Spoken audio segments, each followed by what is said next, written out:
For thousands of years, elders and knowledge keepers have used stories to educate future generations. Stories and words can help heal our hearts and make Mother Earth a better place for all people. This is Healing Hearts. Hello, everyone. Welcome to Healing Hearts. I'm Tracy Koga. We are so excited to be working together with Immigration Partnership Winnipeg and Knowledge Keeper Clayton Sandy on this unique show that's going to bring together Indigenous and newcomer communities to share their lived experiences and also talk about their diverse perspectives on living here in our city. So now, please join me in welcoming the co-creators for Healing Hearts, Clayton Sandy and Hani Al-Ubead, Director of Immigration Partnership Winnipeg. This is the big moment. Welcome to Healing Hearts, Hani and Clayton.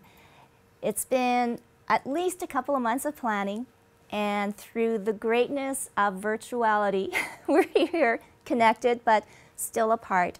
So welcome to both of you. And you are the producers of this show. So I'm going to go to Clayton, the knowledge keeper, on what Healing Hearts is all about. And I guess why you and Hani wanted to do a show like this. First of all, thank you for helping us put this together. I didn't realize how much work there is involved with this, but it's a lot of back and forth, which is fine. And I think once things work out later on, I'm sure it'll get a lot smoother as we're going along. I guess probably my feeling is about Healing Hearts is that I think it's in 2016 after the Truth and Reconciliation finished their report after 7 years, and the 94 recommendations came out. I was asked to get involved with the project, and from that project, I got to meet a lot of non-Indigenous people from not only Winnipeg but across Canada. And for some reason, I felt that there was some kind of paradigm shift, and it felt to me like that that non-Native people wanted to actually get engaged somehow. And like I've been around for quite a while, and I've worked in government for 38 years, and it seemed like it always felt like non-Native people wanted to get involved but didn't know how to or were scared to. And the only time that that non-Native people really got active, especially working with me, is when they got to know me. And when they got to know me just as Clayton, not as the Indigenous, not as a Native or Indian, what they used to call back in the day. So they got to know me as Clayton, as their friend. And then after that, they started asking me just simple questions. And I used to ask them later on, how come you guys were afraid to ask me these questions? And they used to say, well, we're afraid to offend you. We're afraid that you might get mad at us, or you might do something. And I said, well, I don't bite, and I'm very open-minded. So that was the response I got many times.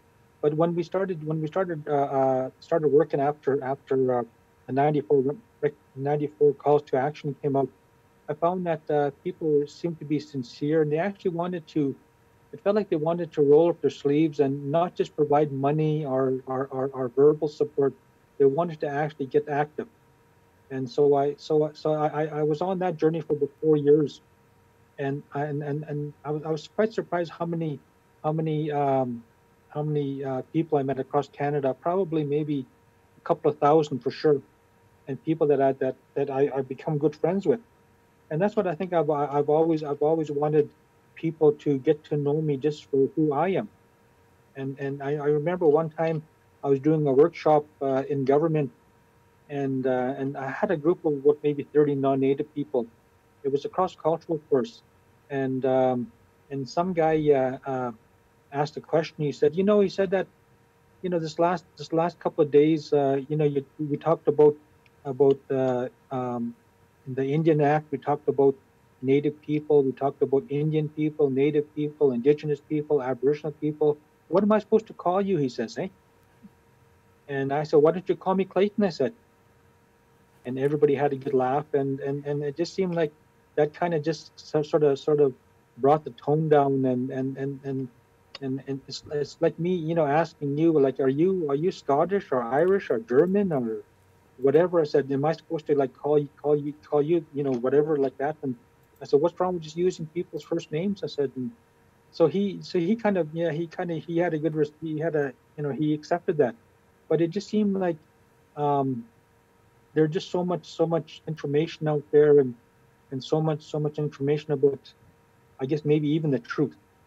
And so I think it's time that we start talking the truth. And I find that excuse me, we're going through a cycle right now of the truth and reconciliation. I think the reconciliation part is going really well. To me, I find sometimes the truth part still isn't there yet. And I wouldn't mind to get to that at some point, where people just aren't afraid to talk about the truth. And the truth really, really hurts. And I think with anybody, any human being on this planet, um, we've heard the term off and on, by the truth hurts, and it can be about whatever, and it could be about secrets, it could be something in your family, and a lot of people don't want to deal with the truth sometimes.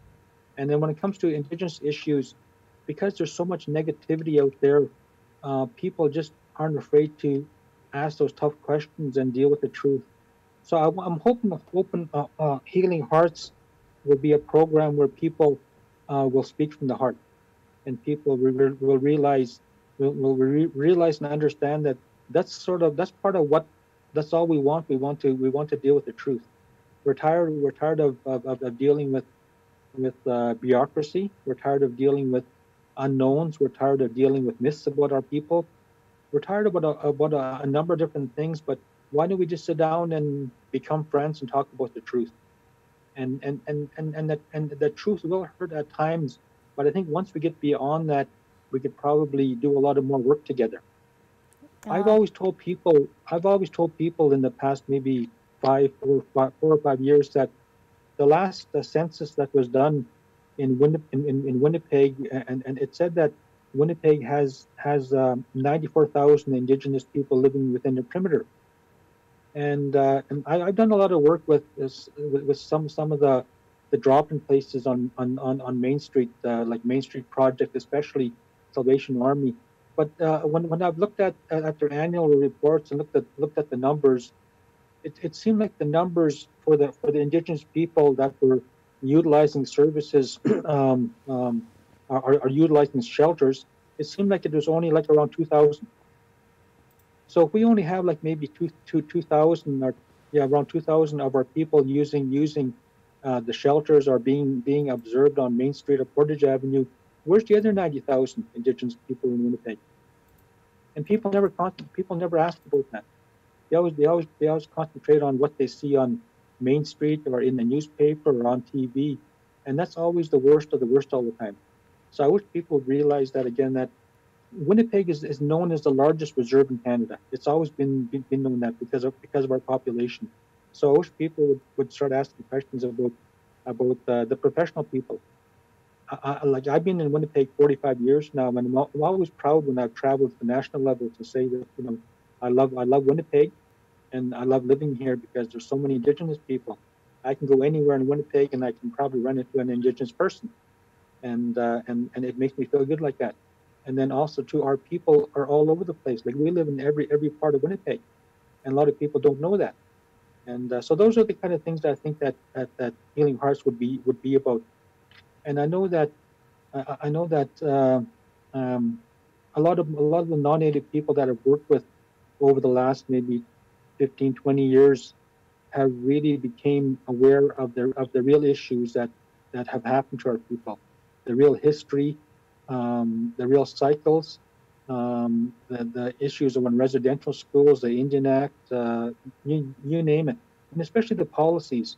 Most people have no concept about the policies that Indigenous people live under in Canada, and it's been like that way for over 150 years. So I'm hoping that Healing Hearts can be about sharing that kind of history and getting people to ask questions and getting people to become allies with us, because we want to be allies with anybody. And I've always been open and to work with anybody. And I remember, I think when I was just a young boy, I heard that there's a quote saying, "Do unto others as you would have them do unto you," and that always stuck with me for some reason. And I think I've always lived my life like that. If people want to work with me or people want to be friends with me, I'll be friends with anybody. But if you don't want to be friends with me, that's fine also too. But I just find that it's better to, I don't know, it's always been better just to try and get along with people rather than try not to, because we know where that leads to all the time. So I think that's part of it. So I'm hoping Healing Hearts can be a program where people aren't afraid to call in, or people aren't afraid to write in, or people to ask questions. And I'm hoping to have all kinds of exciting topics over the next year, and to get people to a point where they can actually start asking their neighbors or start asking questions about anything.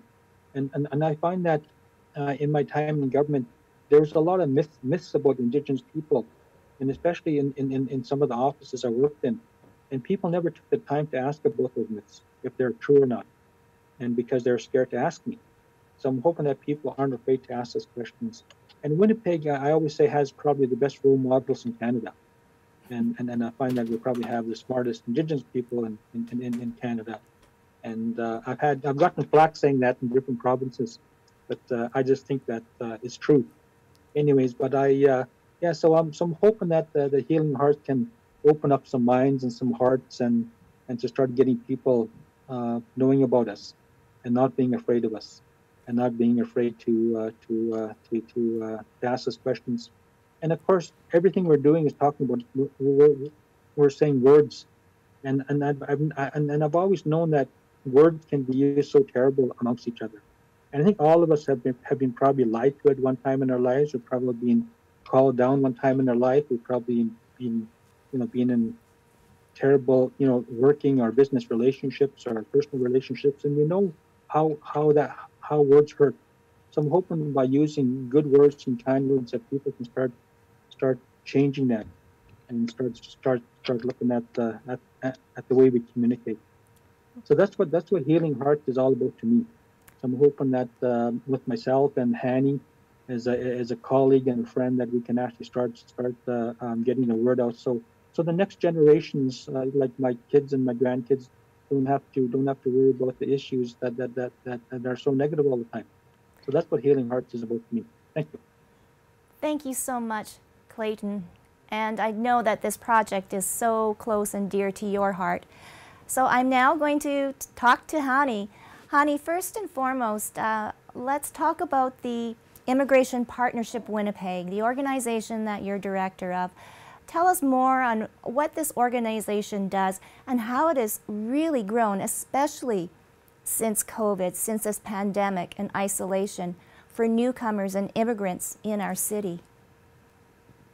Good afternoon, Tracy and Clayton. And yeah, I share the same excitement that we started the show. And I think the way that we went about it, trying to get the show going based on the projects that my organization is engaged in and tackling as we speak. And we will get to that in a few moments.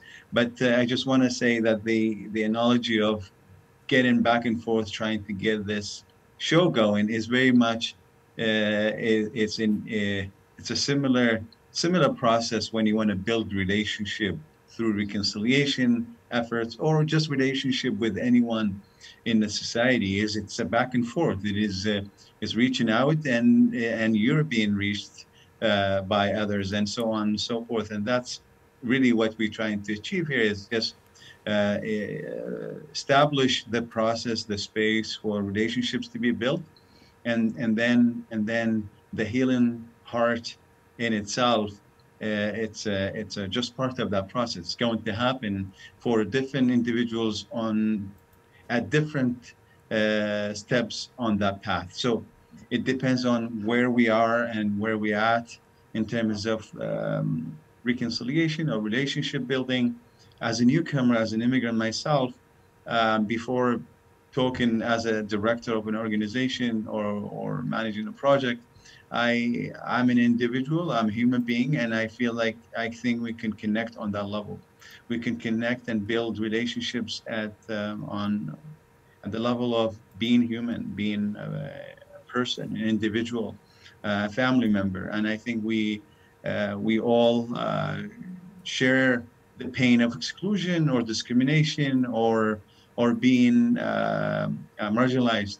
And I think every individual, once subjugated to these type of things, would feel the pain and the hurt. And I think the least we can do as newcomers or immigrants or new Canadians is it's to at least understand. First, we need to create the space to understand what our Indigenous communities in whether it's in Manitoba or in Canada have gone through in terms of history, in terms of policies related to their lives and so on and so forth. We need to understand that. We need to learn more so we can build those relationships based on knowledge, not on myths and stereotypes or misinformation. And I think and now I can take a second or two to introduce myself as a director. I thought I will start as a human being because that's the basis of the premises of our show here. It's healing heart. It's it's a world that like it has to. You have to feel the information before you understand it. Then you would be able to connect with people. But if we keep it at an intellectual level, it may get forgotten or put aside once the show is over. And so for that reason, I started with the conversation at a human level.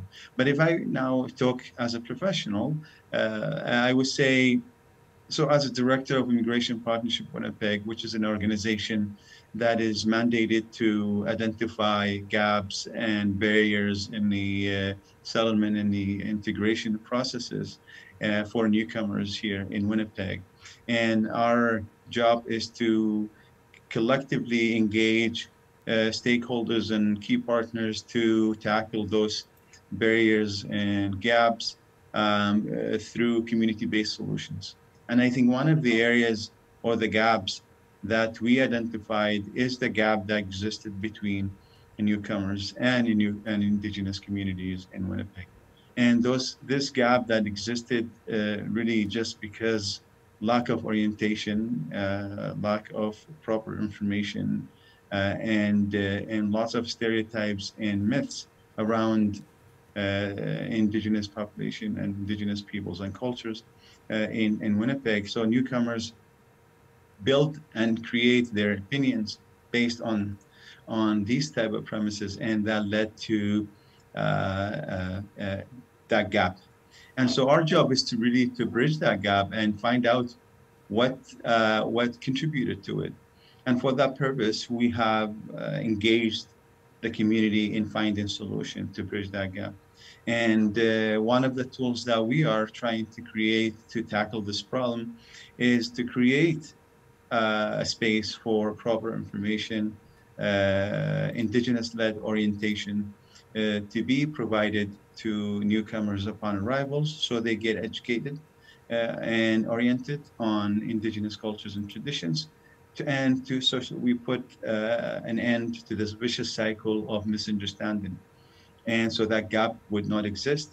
And so that Indigenous orientation toolkit as a project, there are a number of themes that hopefully we will have a chance through this show or the coming shows to base our conversations on, and also to have the chance to explore them and allow other people in the city and the province to know about what we're doing and why we're doing it, and use them as a trigger for wider and bigger conversation that contribute to the process of reconciliation.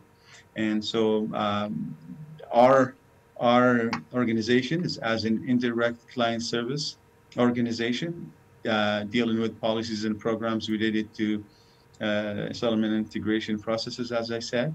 However, we cannot complete our job by creating a welcome and inclusive society without being able to identify this gap that exists between the two communities and offer some community-based solution and move on with solutions that bring the communities together and allowing the larger society to learn from this experience.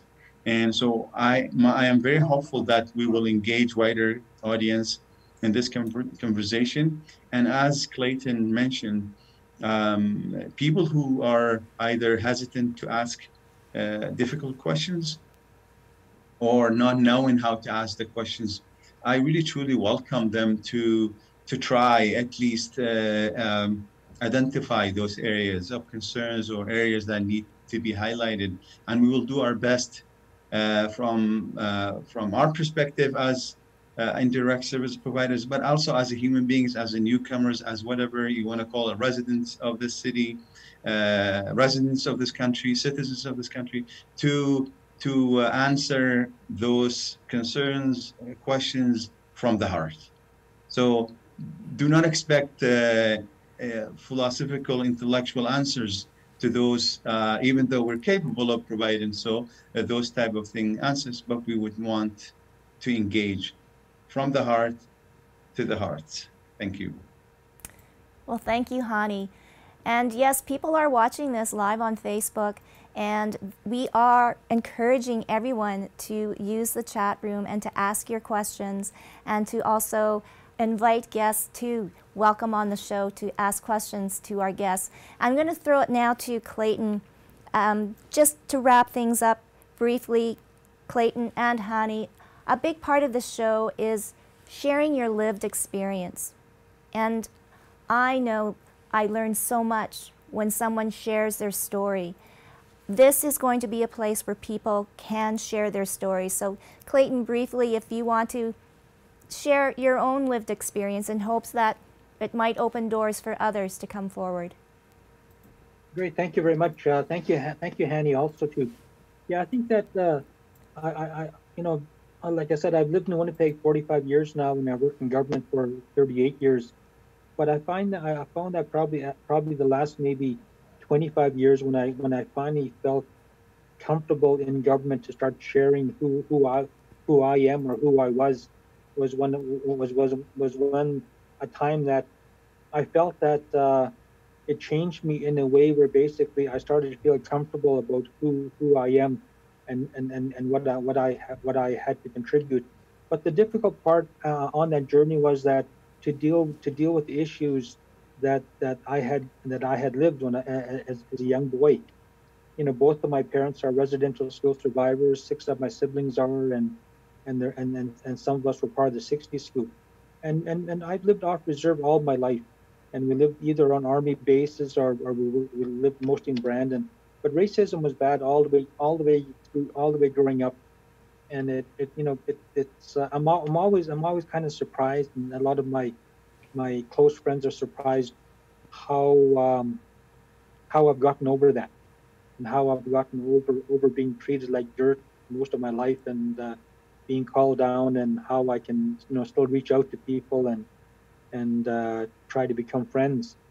But I find that if I didn't deal with that issue, and that issue is basically inside here, and if you don't deal with that issue inside here, it stays inside here, and it can eat you up, and it can actually it can probably put you in an early grave. So I've witnessed many of my my Indigenous friends and relatives and all that do that, because they just didn't have the knowledge and the wherewithal to start dealing with those really hurtful issues. But I find if we don't do that, nothing changes. So that's basically what I think part of my life. And I didn't want to I guess relay that negative stuff I grew up with my kids and also with my grandchildren. I wanted them to have a chance. I didn't want them growing up with alcoholism and violence, and so I had an opportunity to stand in my truth and deal with that stuff, and that's what I did. And I found that it made a big difference in my whole family. Wow. Well, again, the conversation is going to continue with you, Hani. For you, share a personal experience? Well, I'm as a former refugee and leaving my birthplace when I was a teenager, basically, and that's in itself, it's a long story. However, it allows me to see things from I humanize the relationship with others through my lived experiences, and looking back and learning from the uh, the difficulties that I went through, and I assume those difficulties are being shared by some of our probably listeners, and also the people who are coming from the indigenous community. So I think we can learn so much from each other once um, we open the door for that exchange of lived experiences and share the commonalities in many different areas in our lives. So I'm very happy to learn from others in the show and from the people who listen or would listen to the show. Well, I want to thank both of you, Clayton and Hani. I am so excited to embark on this great journey. I am wide open and accepting and wanting to learn so much more from everyone. So thank you. And next, we're going to open it up for questions. Welcome back to Healing Hearts, and this is the fun part. It is the Q&A questions to our guests. Welcome, everybody. And I want to give a big welcome to Shireen Donato. Give a wave, Shireen. With all of this craziness, I know it's this virtuality.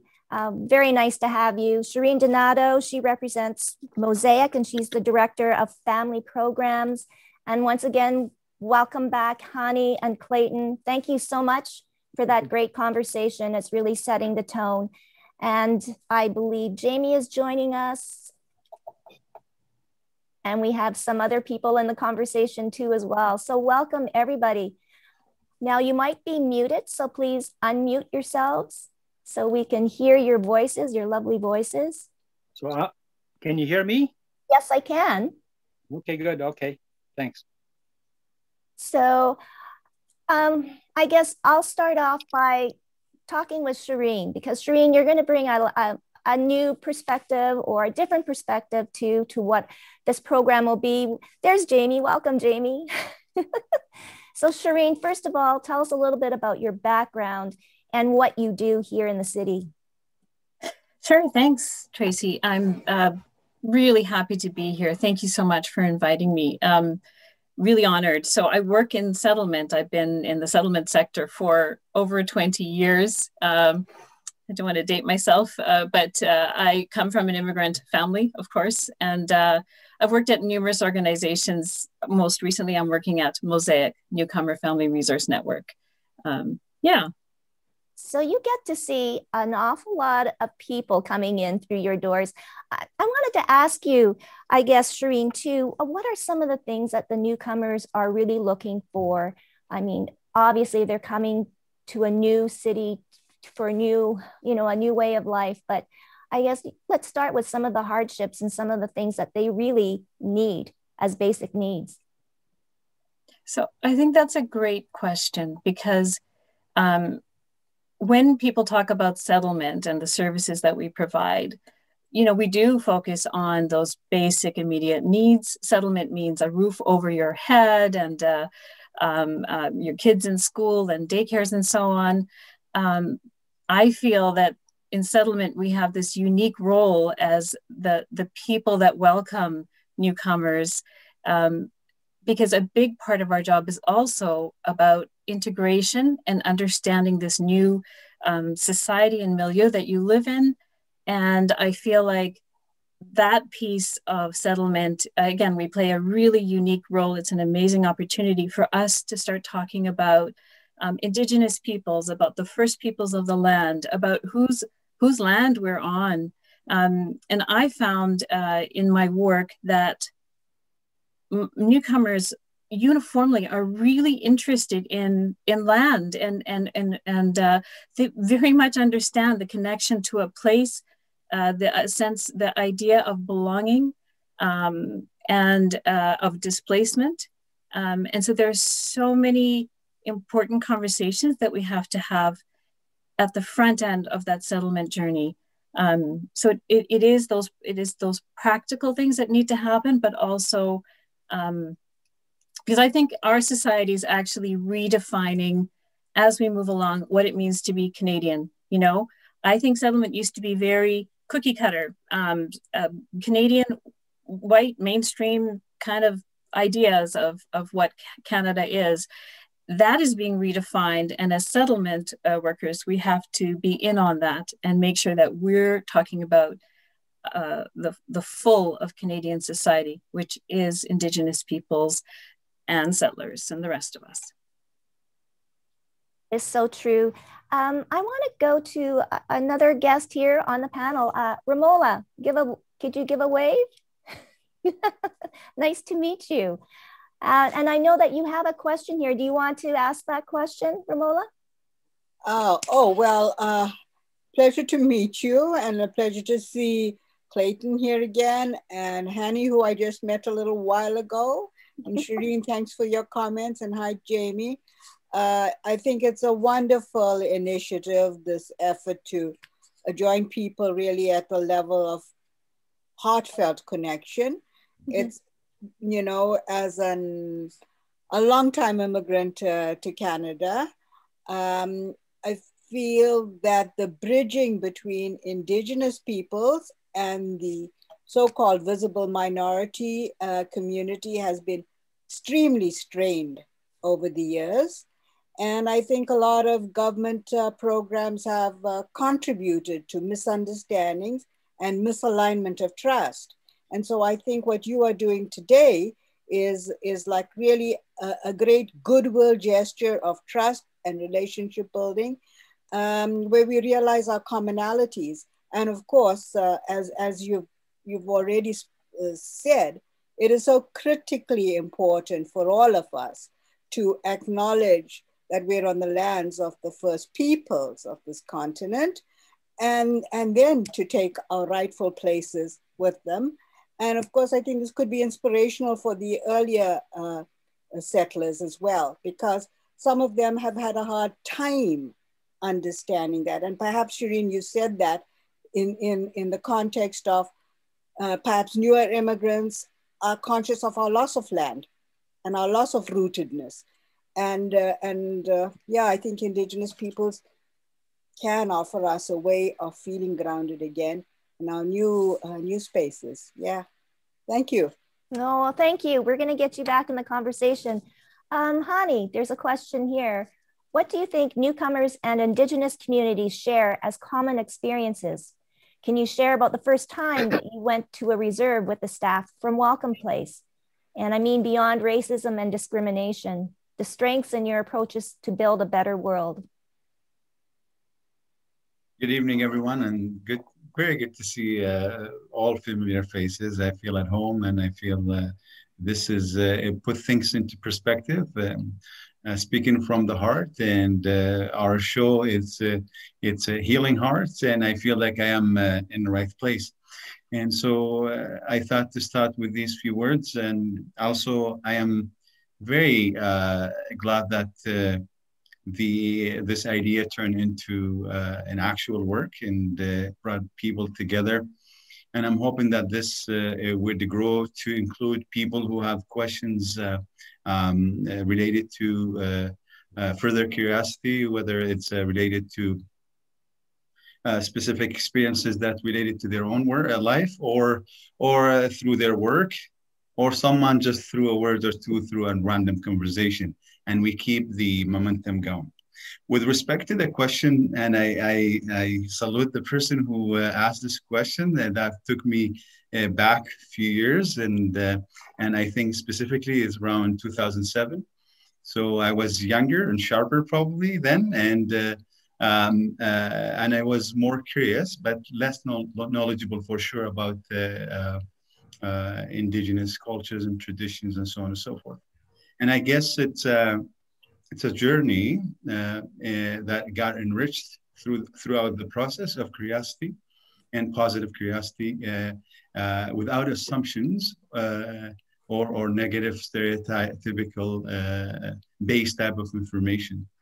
So my experience of being a former refugee myself, curious to know what the gap was all about between the Indigenous and the newcomer communities. And I was curious, but also I was driven by one simple fact that I think when we were told of information about what the gap is all about, it's not necessarily based on truthful foundation. It could be something based on misinformation, stereotypes, or just lack of positive curiosity to reach to the other person. And that's what we're trying to do here, is basically reaching out to the other person, humanize the connection, and just flow naturally and speak from the heart.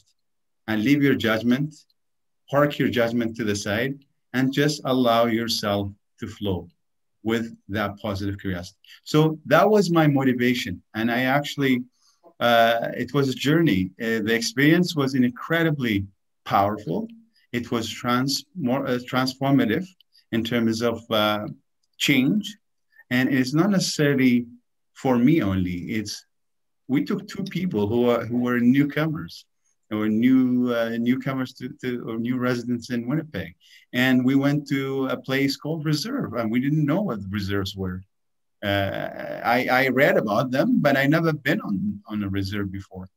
Anyway, so from point A to point B, which is A is central area in downtown Central Park, all the way to the reserve, or one of the reserves in Manitoba. And the journey, it was full of curiosity, lots of questions, and raw and authentic questions. May not come as politically correct questions, but they were authentic.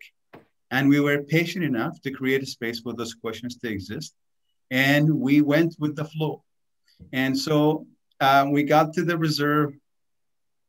We started with negative, stereotypical type of questions and observations from both of those two newcomers. Halfway through the journey, those negative, stereotypical type of questions shifted to more sympathetic, half judgmental. And then by the time we reached the reserve, we spent the day, and on our way back, of course, there's lots of details in between, but I don't have the time to go through the story. There's interaction with residents, with the local from the reserves and so on and so forth. Looking at the condition in which people live on the reserve, that created that further questions in the heads of those two people. Coming back, stopping at the relics of one of the residential schools, asking more curious questions. By the time we reached downtown, those two people completely transformed from negatively saturated views and opinions to very empathic and sympathetic, and also people who are motivated to do something with this relationship building type of work. And one of them now actually championed work that related to the ethnocultural communities and Indigenous people. So it is an incredibly powerful experience. And I think I'm inspired by those little experiences, but big in essence. And we're trying to create that space here and move on, and hopefully more to join us in this positive curiosity. Well, thank you so much, Hani. We do have another question, and I probably will give this to Clayton. Do you think perspectives about Indigenous people have been changing recently, and how so? Well, thank you. Good question. Yeah, I guess probably in my journey, which is many years ago, the perspective was pretty terrible, pretty racist. But I find over the past maybe 20, 25 years, things have changed drastically for me, especially for my kids and for young people that I work with and colleagues. I find once you let your guard down on both sides, and take the blinders off, things change and people realize how similar we are. And like I have the same dreams for my children as anybody else, and for my grandchildren, and we all work hard, and sometimes our community don't have the opportunity to work hard sometimes. So those are the kind of things that are missing sometimes. But I think it's just important just to let your guard down and ask simple questions, and you'll get straight answers. So things have changed. Thank you. Oh, well, that kind of spills in. Now, this is going to go out to all of the panel here. This is a good one. What do you do personally to reach out to others to learn about their culture? And that's a great question, the icebreaker. And I usually get, so where are you from? And I say, I'm from St. Vital. I'm from Winnipeg. No. Where are you from? So, yeah, Shireen, she's got a smile on her face. Yeah, I think just the name of this series, speaking from the heart. I really, and what Clayton, you were just saying, I mean, we all have the same goals for our children and for our families and in our lives. So to be honest, and I also teach in social work, and students sometimes say, like, how do I talk to newcomers in that case, right? And how do I, yeah, you have to have the courage. You have to lay yourself bare. You have to be vulnerable. But you have to also see that they're a person just like you are a person. And so you just start talking about hobbies and interests and children and language, and what's your first name mean, or your middle name mean, or, and you just start building common ground. And actually, when I was at one of the agencies I worked at, Aircom, we sort of were able to work with folks in the community and developed a project called Common Ground, because I think that's the essence of it, right? We have to see the humanity in each other, and then, like LPW and Clayton, like, provide these opportunities to bring people together. But you just have to put yourself out there. So sorry to all those introverts, but you just put yourself out there a little bit, be honest and straight up, and not be afraid to make mistakes. That's part of it too. How about you, Romola? Oh, well, I coordinate the Circle of All Nations. We say the Circle of All Nations, a culture of peace. And I describe it as the legacy heritage of Algonquin, late Algonquin elder William Commanda, who built bridges in his relationship with people over the, well nigh 100 years of his life. So he used this word, Jinawe Daganuk. We're all interconnected, we're all interrelated. And he wanted to help people realize that we were as much interconnected with each other as we were with the land we are now inhabiting, his Mother Earth. And so he built relationality on those double levels. He was truly a historian and an activist over many, many decades, and fully aware of how oppressed Indigenous peoples were and had been in their own home grounds. And more than that, also super concerned about how abused his land was, how the water was being polluted, how the air was being polluted and things like that, animals being decimated. And he was passionately upset about that. And he felt he needed to link up people with each other so that we could all take common responsibility for each other and for Mother Earth. And so out of that came this whole idea of a circle of all nations, where then we all have our individual voices and differences, and at the same time, look for where we fit in this pattern. So it's interesting when you say, well, when the question comes, well, where are you from? I mean, I like to say, I'm from South Africa, because it adds a kind of weird thing to my identity. So I'm from South Africa, but I'm not African. And I'm Indian, but in Canada, I'm not a Native American Indian. And William Commander liked to say, well, Indian, no, I'm North American. And so the whole question of identity becomes quite intriguing. Mm-hmm. And it's rich for me to realize I'm from South Africa. It's also important for me to realize I'm, Indian. When I sat here with William Commander many years ago, and the Chinese people were celebrating 50 years since they'd received the vote in what used to be a rather racist Canada, I couldn't help feeling, as an immigrant, happy that the Chinese people were finally being recognized, because Canada is built on the bones of Chinese people. But I also felt rather ashamed because William Commander at that time wasn't having access to saying whatever he wanted to see happen in his country happen.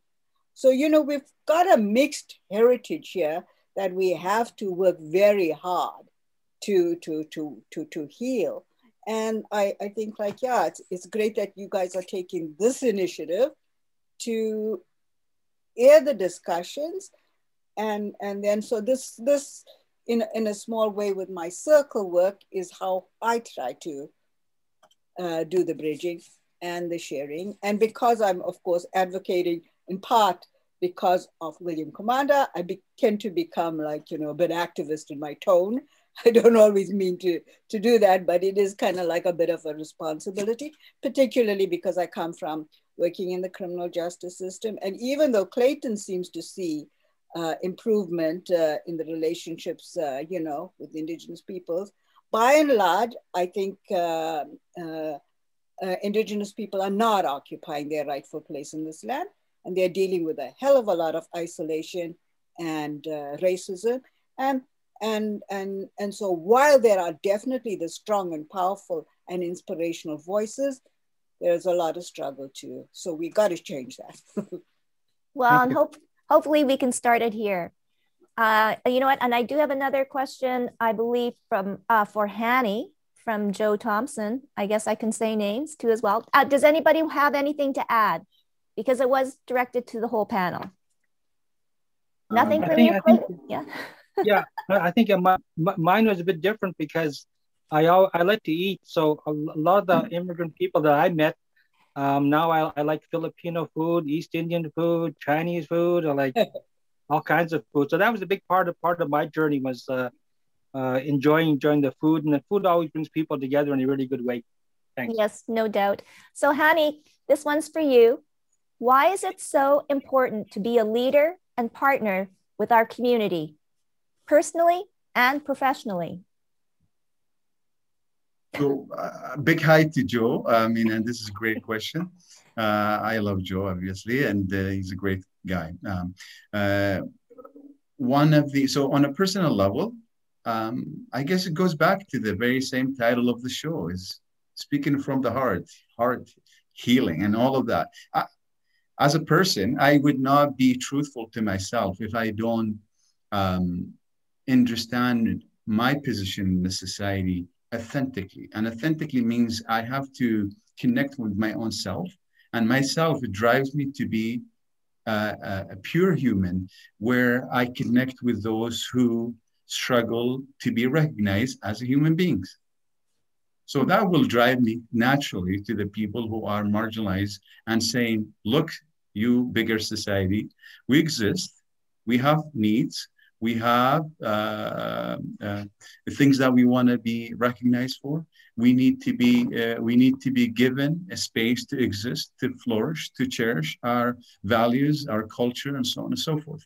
So that's in terms of personal value. I have a personal value that drives me to connect, whether with Indigenous people, because it is the subject of today, or with any human being. And that's because that's a very humanistic type of value system that I adhere to.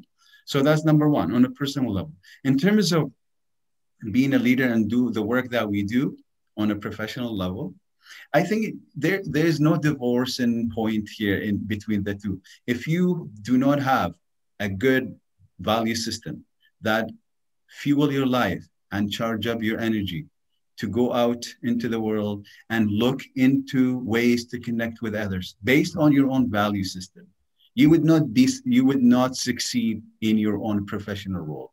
Because if you are all about fancy agendas and securing funding to look good, and you forget the ingredient number one in this whole recipe, and that is goes back to the self. It goes back to the value system as an individual. Even you're the smartest professional, you may succeed in achieving one project, but you would not achieve the larger picture, and that is connecting with the larger audience that you're trying to connect with. In this case, if it's a group of people, or it's a community, or a society like ours, we would not succeed for the long run. You may succeed just within the duration of your project, but after that, you would have to ask yourself, now what? So I think I'm connected to the things that I do is based on a value system that I adhere to. That's basically why. Wow. Well, thank you, Hani. I have a question actually for all of you, and we have a clock going here. We have 5 minutes left, but we can go over because it's kind of like the elephant in the room that's kind of silent, and it's COVID. It's the pandemic, and we're now almost nearing a year. And the future, although the vaccine is out and people are getting vaccinated, it is still an issue. So to all the panel, how have you, I guess, coped through all of this, the isolation, not being able to see maybe your loved ones or at least friends? And moving forward, is this going to polarize certain communities, which it already sort of has too as well? And how are we going to bridge that? As they all say, we're all in this together, but as we all know through this journey, we really aren't. And I know, Hani, you just spoke, but maybe from a personal experience with COVID. Yeah. So thank you for asking this question. Again, COVID is, we intend to forget when we get into discussion or conversation, we intend to forget the fact that we live in pandemic. It's very isolating. It is very difficult and trying times, especially for those who come from collective societies, cultures. Social capital is a huge thing in our lives. Socializing it's the driving force to keep our mental health and the well-being going in a healthy manner. And if that's taken away from you, it's a gap.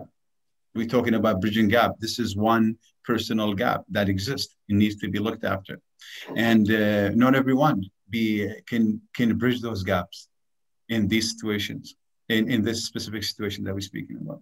So from personal experience, I can share that I actually went through COVID. I was tested positive. I was struggling for over a month. It was one of those very critical experiences in my life, and it was near death type of experience. And the only thing I know is little messages that come through my mobile phone to give me that little glimpse of what I refer to in terms of social capital and social network and so on and so forth. That gave me a positive energy to battle the virus.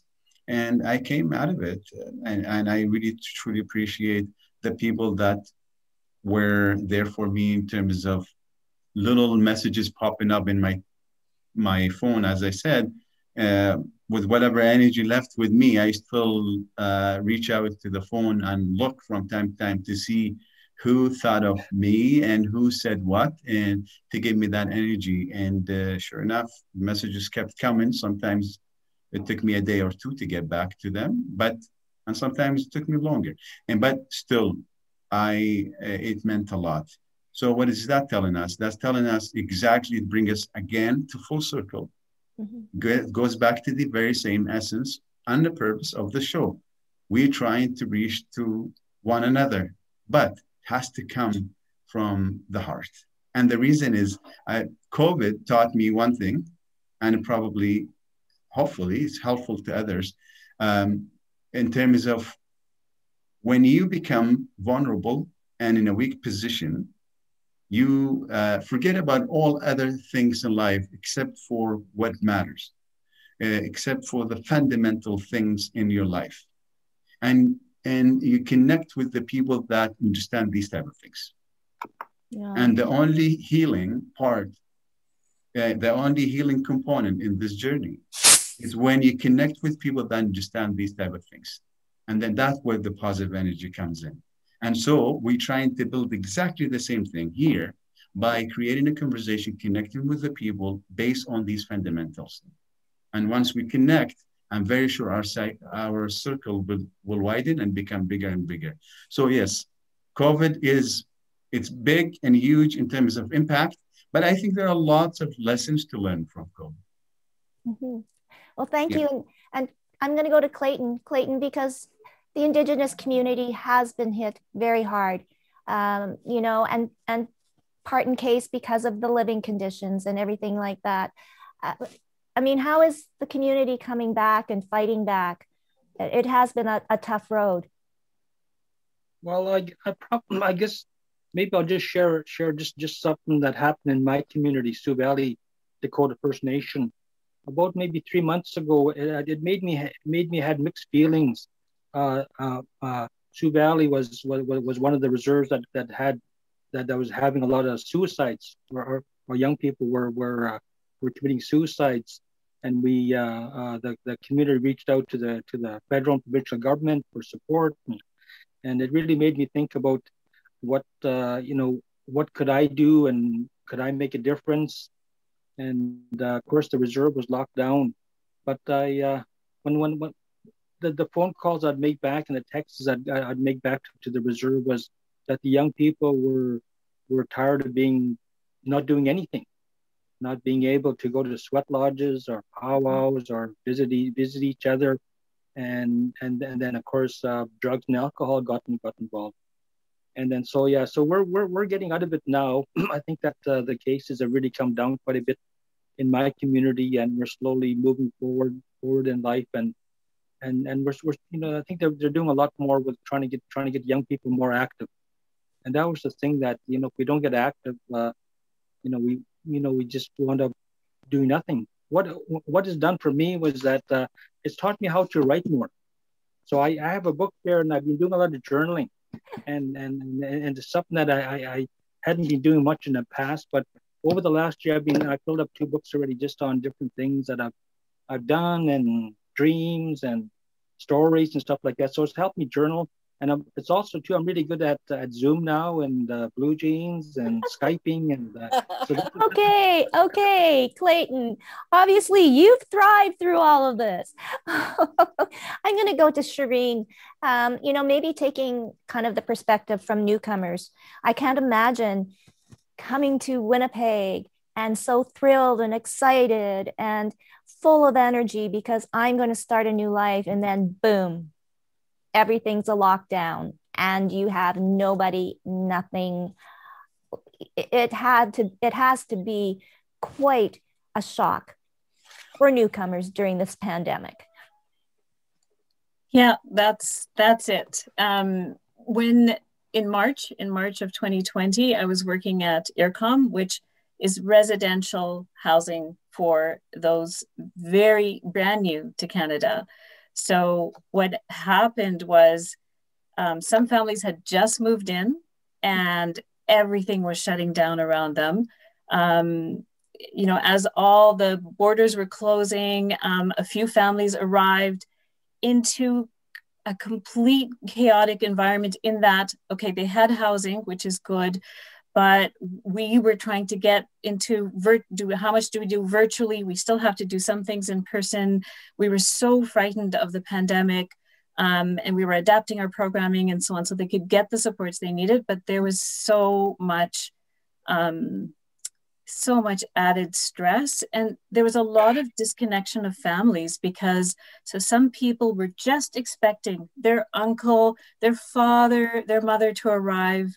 The resettlement process was just reunification process, and then the borders shut down.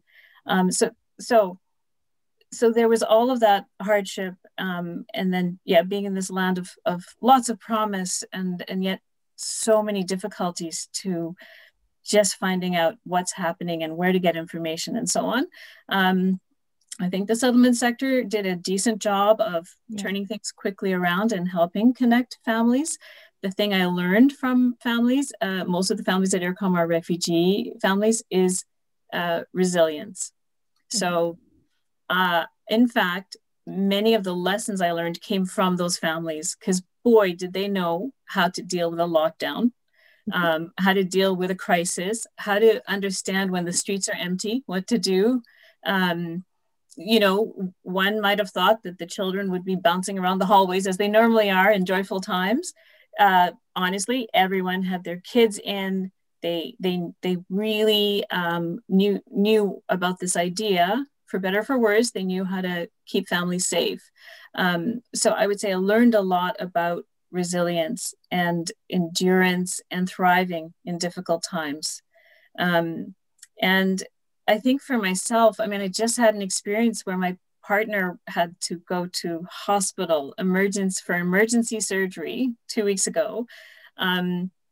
And, sometimes, especially those of us with some pandemic privilege, we can carry on. I still have a job and so on. And then we couldn't find out what had happened to him. Not the hospital's fault. They're pretty busy with COVID. And in the end, I never was able to get through to hospital staff. So everything that came to us was from him being able to text us. I'm okay, waiting for surgery, going in tomorrow. Nope, canceled, going into next day. I'm out, I'm okay. So it really, I could really understand how incredibly difficult this must be in the hospital. And again, this is just a little taste of, what Hani was experiencing and many, many others, whether it's COVID or whether you're needing urgent care. So I think just to say that it's this pressure that we kind of don't always tune into. And then I would say there are families living with that level of pressure all the time. And so, I think that's all I would say about COVID. Thank you. Oh no, there's so many people out there. And Romola, for you, words of wisdom from someone that has been and lived, and we're all thinking this is doomsday, but it clearly can't be. Yeah, it isn't from my perspective, but it is in some respects. I do also think that. I'll say at the offset, since I used to be very much an operational kind of person or worker, I have felt guilty that I haven't had a role to play in responding to the emergencies, because coming from prisons, you're always responding to emergencies. But then separate from all of that, this has actually served me very well. I'll say, somebody from England actually asked me to work with them on some paper about, COVID and isolation. And I did a little abstract, but it didn't suit them at all. But actually the abstract obliged me to write a paper, and I did in May. And I called it Coronavirus and Isolation. And it's up on our website. And actually just yesterday, somebody else provoked me to look at it again. And I realized how much the COVID crisis has followed the lines of the prophecies of Indigenous peoples and others, but particularly William Commander's prophecy. And that is really partly what I focused on in that paper. But the isolation then meant we got to generate community through technology. And we had to learn then how to connect. And so Facebook, now William Commander was on Facebook before he died. So we have always called him the .com elder. So we've had a presence on Facebook since its inception. So we had, you know, many friends there. And when we started with the help of some of our students teaching old people like me how to use Facebook technology and live videos and all of those kind of scary things, we gradually hosted meetings and we gradually started to share our story and draw together people from all over the world who'd been a part of the work and part of the effort. So it gave me like a new place to actually do what William Commander used to do. He used to hold gatherings at his home and invite anybody, and people from all over the world used to come and camp out there year after year. With our Facebook Lives, we were able to do like free online gatherings for whoever might be interested.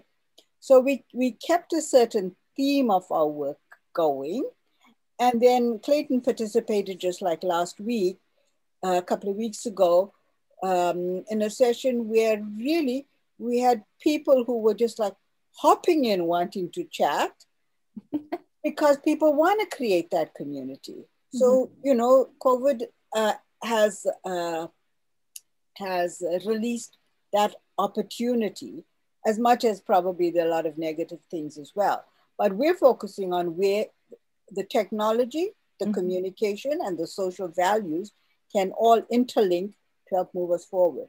But of course, it means you got to be awake all the time. So for Christmas, you know, I mean, I had to get up so early in order to talk to my family in South Africa, in order to talk to nieces and nephews in China, in order to talk to another niece and her family in Australia. So, you know, but when will I see them again? Oh, Yeah. Ramola. Oh, you know what? And Jamie, I've got to go to you. I'm sorry. I mean, I know that you're monitoring the Facebook and questions and everything like that. And she does work for IPW with Hani. And you were part and parcel of all of this, getting this together. So no, I mean, anytime you want to jump in, but you've been at the get-go of this.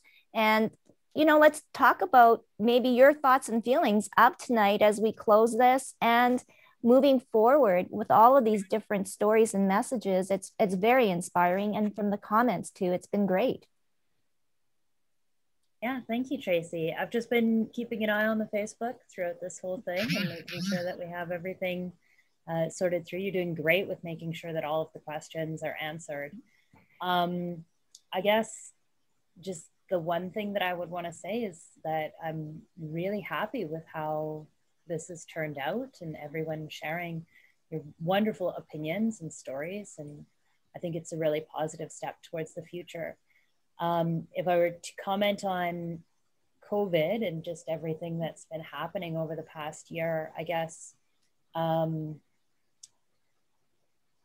I would say is that it's been very strange and that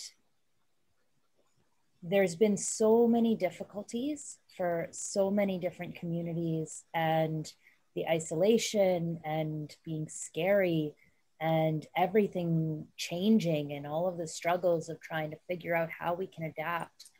But there's also been some amazingly positive things that have been happening that I've seen, like new initiatives that have risen up in order to support communities,